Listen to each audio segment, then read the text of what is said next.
নিশ্চুপ রাত, একটি পরিত্যক্ত বাড়ির সামনে দাঁড়িয়েছিল রাজু। বাড়িটি দীর্ঘদিন ধরে বন্ধ ছিল, তবে আজ কিছু অদ্ভুত ব্যাপার ঘটছিল।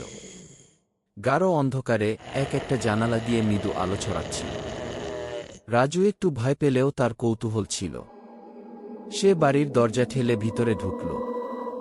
ভেতরটা শান্ত ছিল, কিন্তু হঠাৎ করেই দরজার শব্দ শুনতে পেল।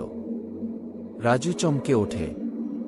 সে ফিরে তাকিয়ে দেখল, তার পেছনে একটা পুরনো ছবি ফ্রেমে ঝুলছে। ছবিতে এক নারী দাঁড়িয়ে আছেন।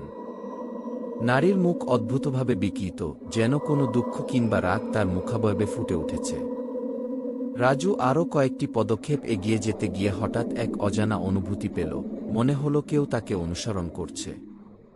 ঘরটা ঠান্ডা হয়ে গিয়েছিল, যেন কোনো অদৃশ্য শক্তি তাকে শীতল করছিল। একটা কর্কশ হাসির শব্দ এলো বাতাসের মধ্যে। রাজু দ্রুত ঘরটি ছেড়ে পালাল। তবে তার মনে তখনও এক প্রশ্ন ঘুরপাক খাচ্ছিল, সে কি আসলেই বাড়ির ভেতরে ছিল, না এটা শুধু তার কল্পনা।